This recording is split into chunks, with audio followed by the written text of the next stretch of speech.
Herzlich willkommen, liebes Publikum, hier im Touch-Studio auf der Leipziger Buchmesse. Das ist im Moment im Gegensatz zu meiner ersten Moderation heute Morgen so ein etwas brummiges Grundrauschen im Raum, aber wir kriegen das hin. Haut das so ungefähr mit der Lautstärke hin? Zu leise, zu laut? Okay, also erstmal herzlichen Dank unserem Team, Anke an der Kamera, Hendrik an den Reglern, dann Peter Rohrmann ist der Chef des ganzen technischen Trupps hier für die Taz-Geschichten hier im Raum und mein Gefühl ist, dafür ist ein kleiner Beifall. Dann will ich hier meine beiden Gäste vorstellen. Ich bin ehrlich gesagt so ein bisschen guerillahaft vor einigen Wochen gefragt worden, ob ich nicht Lust hätte, diesen Talk im Touch-Studio zu moderieren. Ich bin kein Spezialist in Geflüchtetenfragen oder was dieses ganze Arbeitsfeld des Kollegen Christian Jakob anbetrifft. Aber wenn das von Christian mitkommt, das könnte ich machen, dann mache ich das. Also man vertraut einfach bestimmten Kollegen. Außerdem ist es so, ich habe gerade, weiß gar nicht genau, ob ich euch beide, I'm not sure if I have seen especially you both in Kreuzberg when you were part of the caravan through Germany. Und ein Teil dieser Veranstaltung wird im Übrigen auch auf Englisch sein. Und gelegentliche Englischfehler meinerseits bitte ich doch mildtätig zu verzeihen. Wir werden das hier wunderbar mischen, so wie unsere... Das könnte was mit Mangas zu tun gehabt haben, I don't know. Also jedenfalls der Anlass...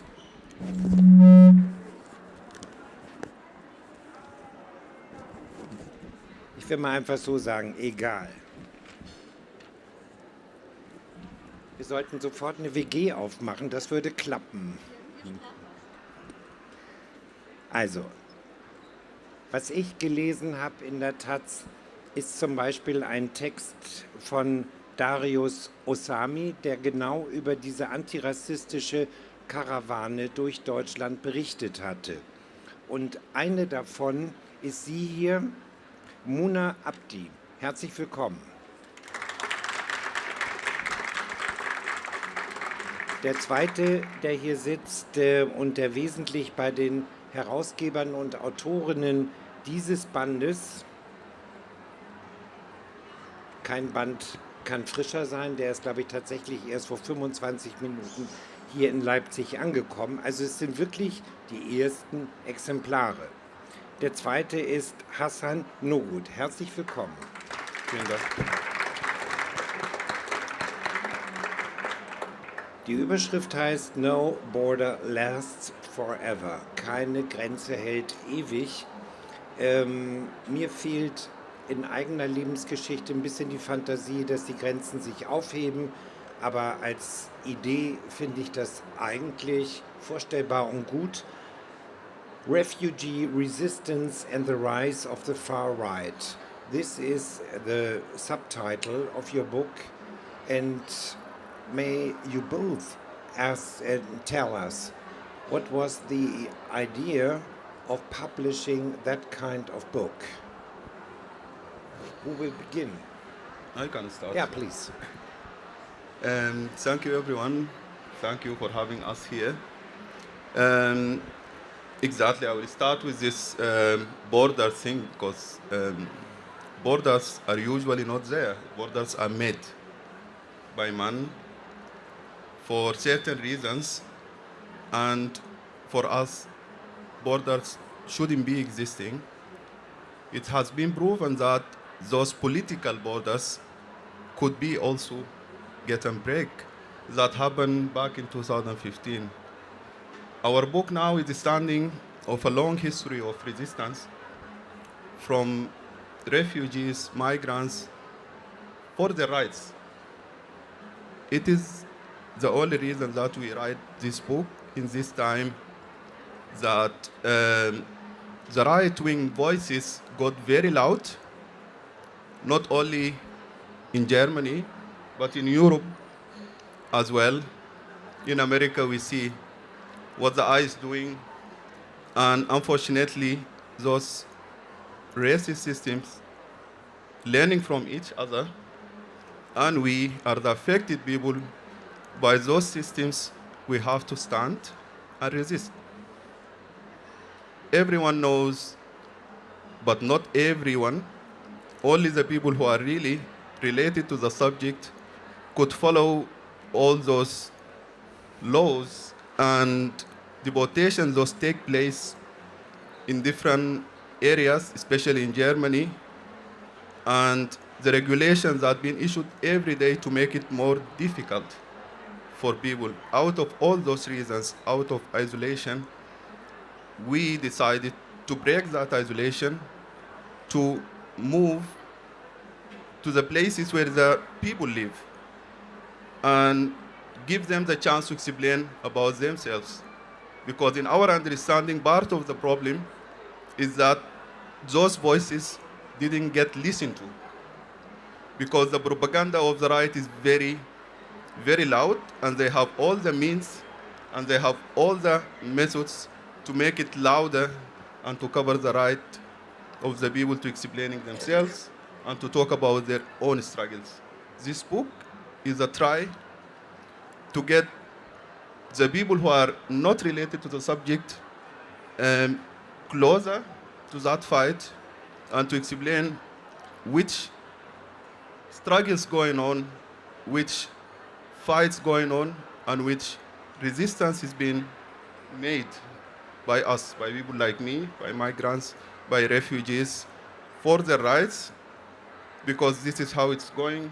We stand for our rights and we ask others for solidarity. And it is going on like this, and solidarity will win at the end. Thank you. Mona, how worthwhil was it for you to write for the Taz a kind of diary? You have organized altogether a kind of caravan through Germany.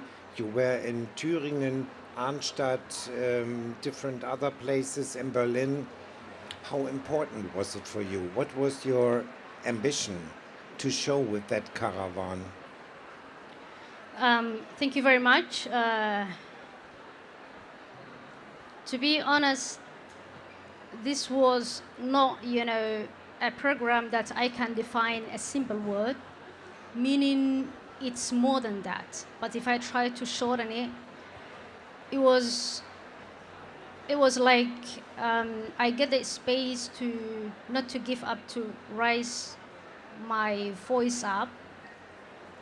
I, get the opportunity to show solidarity, solidarity saved me from deportation. So a little bit back, I came to Germany 2024, and soon after I got transferred to a residential facility. I was threatened to be deported, but luckily I got support from Welcome United, and then they took me as a church asylum, and then I can say that was the first time I felt Welcome United took me from danger to safe place. So I'm linking this story to the caravan because of soon after I came free from deportation, I came back to the place where I used to live. I started, to stand up, to add my voice to the solidarity. And also I officially asked Doch that I will be, officially joining Welcome United as an activist. Therefore, for the caravan, really, it was an environment, it was a week of protest, swarming, calming, demonstrations, manifestations. And the main important thing was to show resistance and solidarity. And with that being said, I, decided to join the caravan, not only to show solidarity as being part of the caravan, but also to, support other people like me who are suffering different, life conditions because of their refugee status, to support them, my journalism skills, and I've been covering daily diary for Caravan for the Tarts. Therefore, really, it was a week of fantastic week. It was normally very new to me because of I haven't been such programs or activism, things while I was in Germany. It was my first time. And then I said, hey, it's the right time to join. It's the right time to write down, utilizing your journalistic skills and knowledge. It's the right time to speak up and not to give up, to fight for your rights.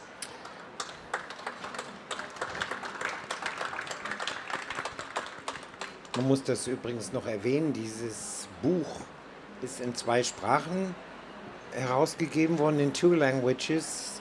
Alle Texte sind auf Deutsch und auf Englisch und herausgegeben. Ich darf jetzt keinen Fehler machen, herausgegeben ist es von Welcome United. Erstmal ist das schon ein schöner Name, es ist ja ein Programm und ich glaube, 2 Kolleginnen und Kollegen von Welcome United sind auch gerade hier und sitzen im Publikum. How was that what you have doing, establishing a caravan? Was it an act or a performance of self-empowerment, finding friends, feeling the power to establish something like an own life?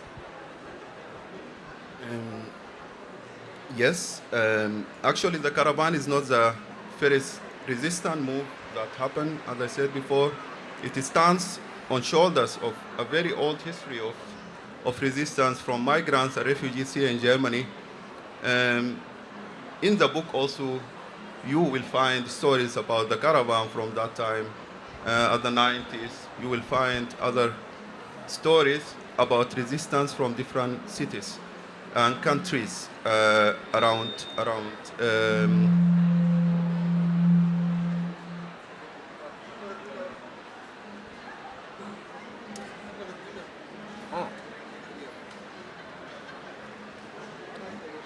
Other stage.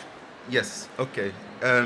So the caravan is also a sign and a symbol of self-organization and empowerment, as Mona was explaining, for refugees and asylum seekers.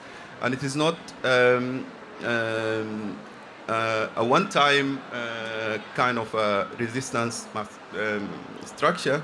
It is continued. Welcome United itself is old, to say, anti-racist network that started 10 years ago. At that time that Welcome United started after also a very big resistance, self-organized movement of refugees that they did caravan at that time, 2015. And at that time also they could, by their self-organization, break those borders. At the time that everyone was thinking that borders are strong enough not to get break, but through their resistance, because that is their case of moving freely. Freedom of movement is a right. It is something written in all the laws. I don't need to remind about any kind of regulation from Geneva or from other things. What is not legal and what is not correct is pushing people back into the sea to get dead.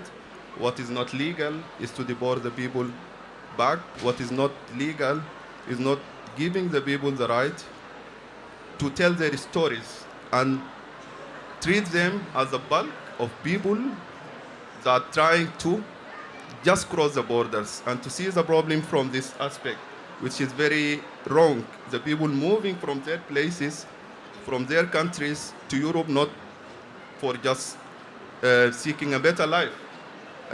We had a better life in our countries, but there is reasons, there is political reasons that made the situation there in those countries not stable. There is weapon industries that been produced here in Europe for weapons that been used in our countries to make wars. You cannot make war and don't expect people to leave their countries to seek refuge. So it is very legal, it is very legitimate, it is very human. The only thing is the racist mentality of the people who are seeing this as a human disaster, for the people of seeing us as ein Problem Stadtbild zum Beispiel. It is not the thing. Mona, was it an act of self-empowerment for yourself, being part of the caravan and writing a diary?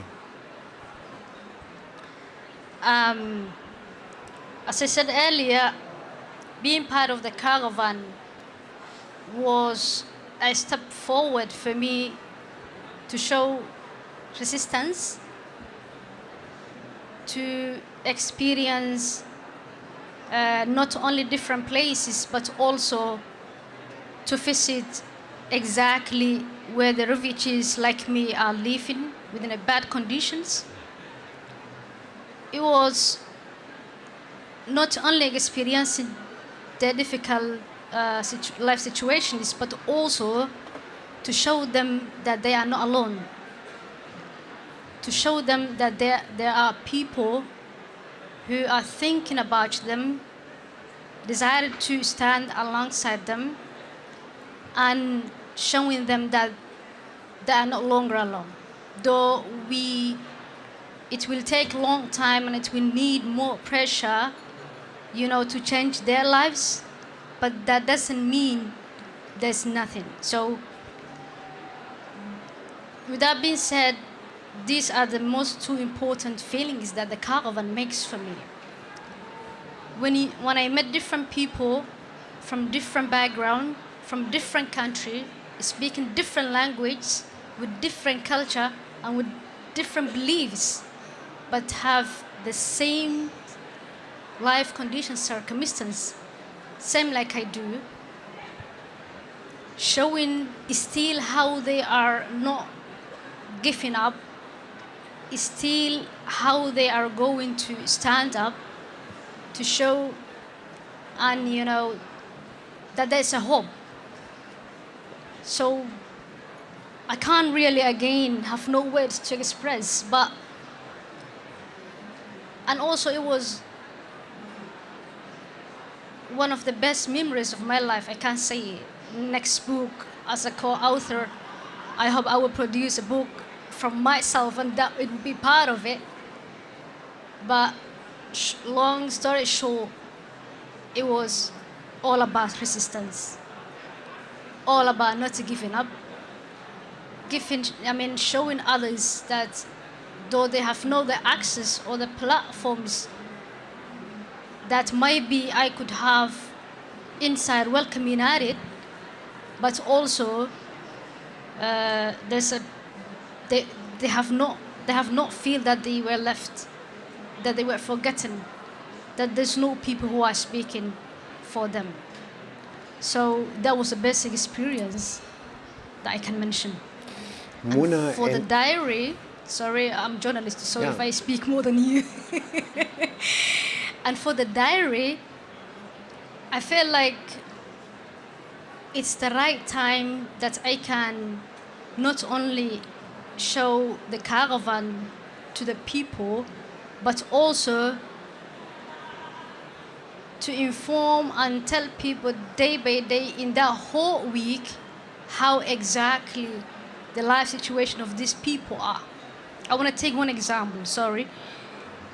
In Obermillen, Obermillen, I think you know it. It's one of the diaries that I wrote, and it says like, a prison like a forest. Meaning 600 people leave a place where I can, to my point of view, say that's not a place where a human being can live. They can't get access to clean water.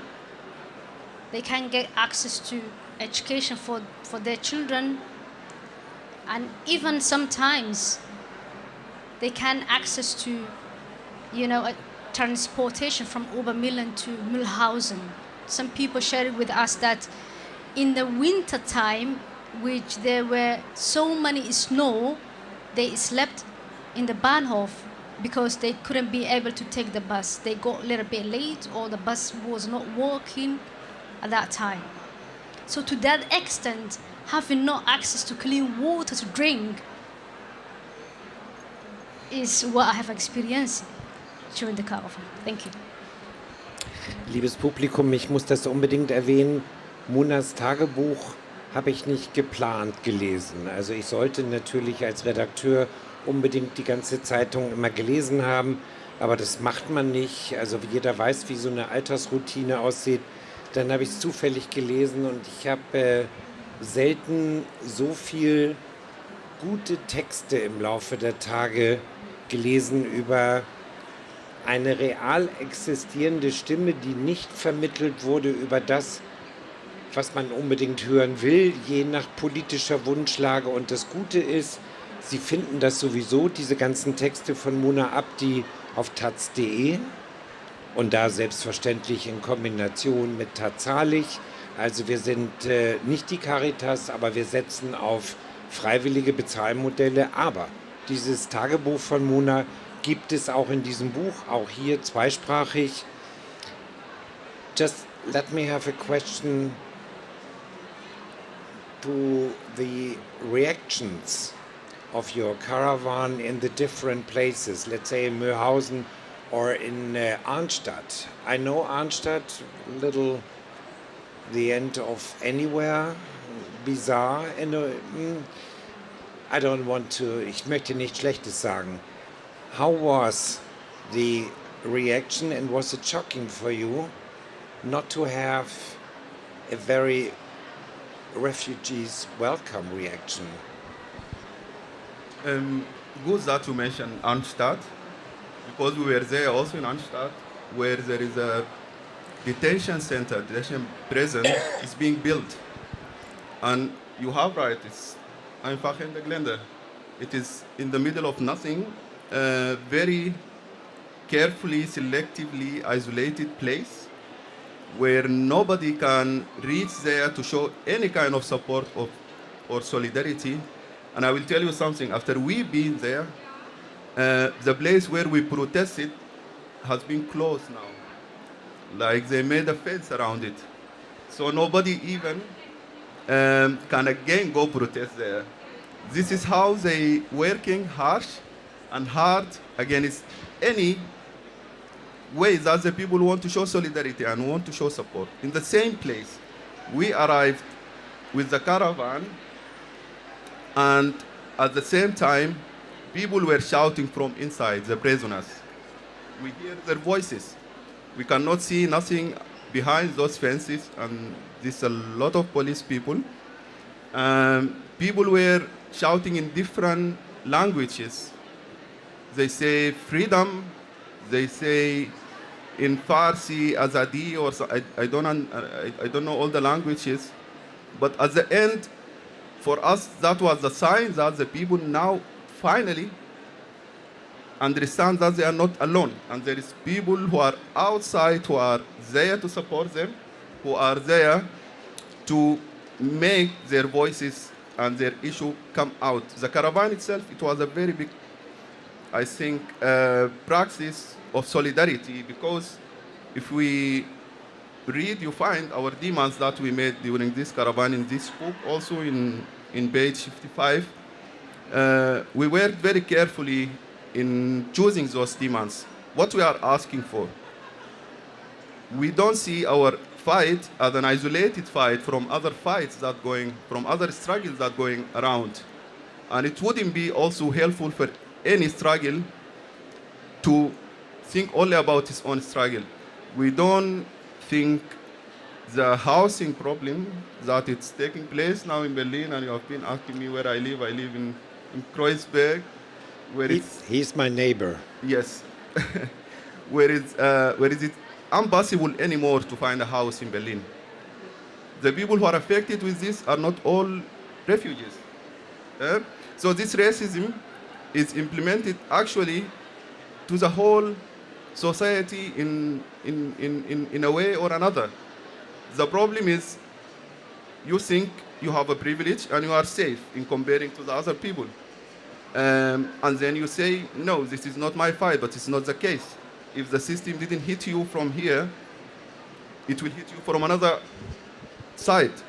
So, in our eyes was our struggles, all anti-racist struggles should come together because at the end we are fighting the same system, actually, and if we go to this understanding, we will get better results.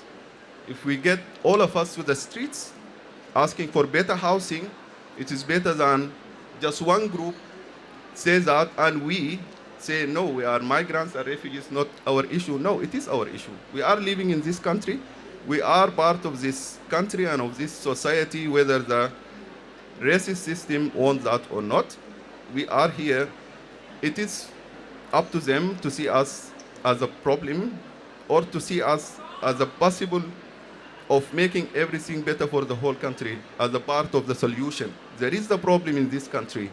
There is the problem that the politicians couldn't sit down together and find a solution for it, and as excuse, they give everything back to the migrants. They are the problem. No, it is not the case. We didn't make wars. We didn't invest in weapons. We didn't sign agreements like the Memorandum of Understanding. You will find it here also between Italy and Libya 2017. Because of this memorandum, detention centers been built in Libya. Europe give the money to the Libyan to put people in detentions, to rape women, to kill people. Since that time, I'm not talking out of my head, since that time, 22,000 people died in the Mittelmeer. Who is responsible for that? The responsible for that is those racist policies. And when the others and the whole people who are trying to help the people not to get die, the people were already on the sea to get saved, see Entrechtung, they got criminalized by themselves. So we are not the problem, the solidaric people are not the problem, the society is not the problem. The problem is those policies. The society need to get together and to see the bigger picture of the problem. Don't look under your feet, look bigger. If you are fighting for better climate change or whatever, you need also to know that climate is part of the reason that the people get migrated. Wars is the biggest part. Poverty is the biggest part. All those, if I want to talk, I would say those part of the post-colonial projects that they are being around in our countries, which produce more people like me and Muna, and we will be here, and we will fight. That's it. Like it is not a choice, because for us, resistance means saving lives. Resistance means saving other people, not to get to that number of 22,000 people who died there. Maybe we could save them. Maybe we could stop the slavery that's taking place now in Libya for Africans. When they get there, the people who move, when they get to Libya, they got sold as slaves. By whom? By militias who got financed by Europe, according to agreements. We can talk about Khartoum process 2014 and how many million was paid to countries like Sudan, like Tunisia, like Egypt, like Libya, and still going. We protested against this memorandum of understanding, but they renew it again for 3 years.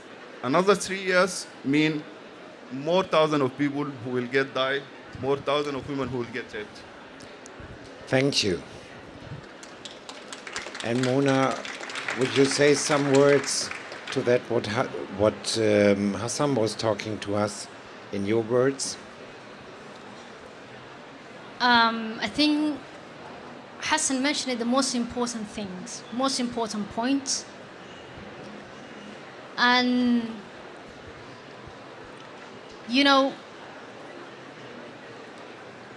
I would just like to say one word to German people, to the people in this country, let alone their color, let alone their beliefs, let alone.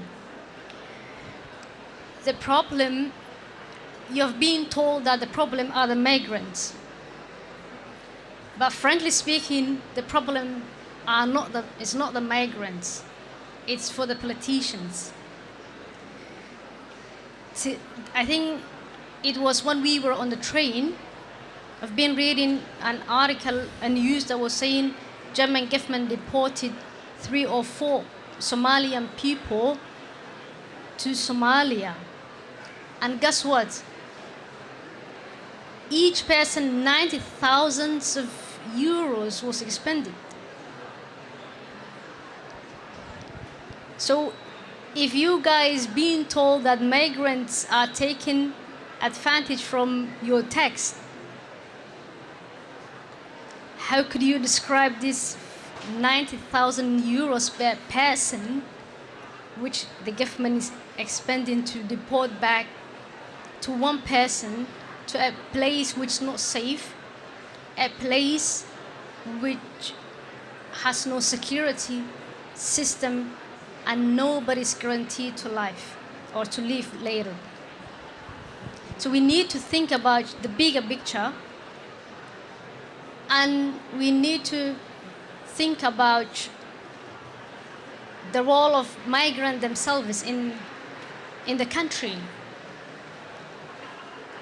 There are thousands, millions of migrants who play a vital role for this country's economic growth. They integrated well, they have good jobs, they pay tax. So let's not find the solution or the root cause of the problem where it's not, really. Thank you very much, Muna. We are just in a final last question. Under all circumstances, you want to stay in Germany, right? Short answer, please. If it is personal question, no, I am German actually, but just try to convince the authorities that I'm German. I have a German pass. But the question, if the society and the law will see me and treat me equally, like the other Germans, this is a big question. And why? We are asking all the time for equal rights for everyone, regarding less, because they don't see you as a normal human being. We are normal people. We could be your neighbors, we could be your work colleagues. We don't bite.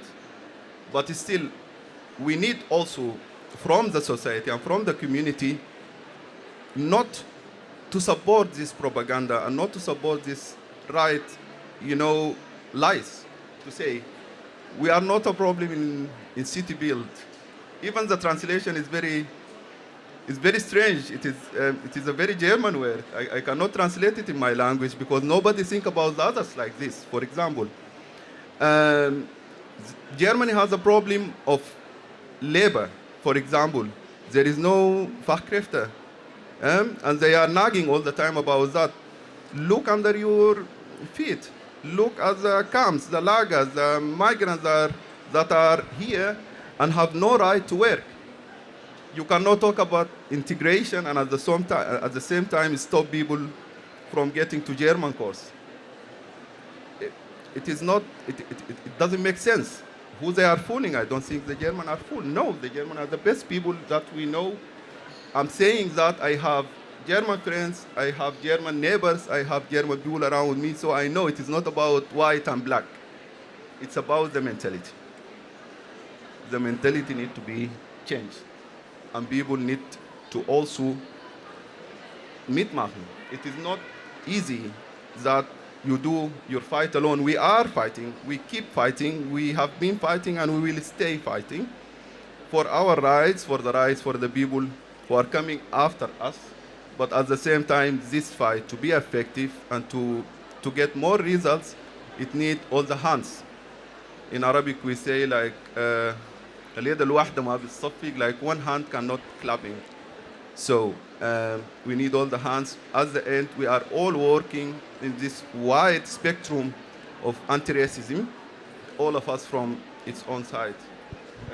Let's stay united, let's stay together. And Welcome United is also actually a structure that proven that for 10 years we are working together, black and whites, German, not German, migrant, not migrant, in the same level of deciding and taking decisions. And we are existing for 10 years and will continue existing for the next 100 of years because we get over this mentality of differences between people. I hope this idea of Welcome United, you find also a good text about that here, to be considered and just to see how we could achieve things when we are working together and not against each other and not isolated from each other, because this is what the racist system wants us to do. I keep saying capitalism is the problem and the racist colonial mindset is the problem. It is not the problem of us, it is the problem of the country. Do a better job, sit down, see the problems of the country and put the migrants aside and see how you could solve it. Don't just sell for the Vela, this propaganda. It is not going to work anymore. Solidarity, we have it practically during this caravan. We have seen it practically. People were there. We are different groups of people, not only migrants, not only German white people. We were together and we could achieve something. Thank you. And Mona, a last sentence from you. A last word. Yeah. Short, please. All right. All right. Last word. I would like to say thank you very much, Tats, for the program. And also thank you very much to my team. And as a migrant person, I want to say my other colleagues, my other friends, which we share the same circumstances, don't lose hope, never give up, keep resisting, and solidarity will win. Thank you.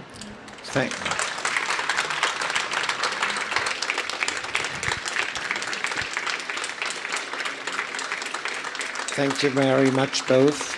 Thank you very much. Welcome United. Und. Yeah. Wait. Just one sentence, Anja. Es gibt nämlich eine Folgeveranstaltung, da sind wir nämlich nicht so knapp wie jetzt heute Abend. Ich weiß die Uhrzeit nicht. Es wird gleich rumgeflüstert. Der Laden heißt in Leipzig Wasserschaden. Uhr? Was? 19:30 Uhr. 18 Uhr. Welches denn jetzt? Gibt es noch mehr Gebote? Heute um 18:30 Uhr. 18:30 Uhr. Bitte, Herzlich willkommen. Weiter.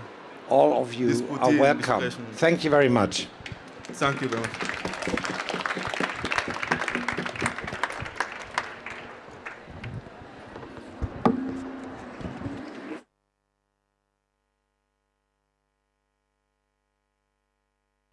Ihr seid die mit Abstand schlechtesten Journalisten in Deutschland. Selten sowas Dämliches gelesen. Ich benutze die Taz immer als Brechmittel. Ich menstruiere lieber auf ein Stück Toilettenpapier. Dann habe ich auch ein rotes Schmierblatt. Egal welche Drogen ihr nehmt, nehmt weniger. Oder mehr.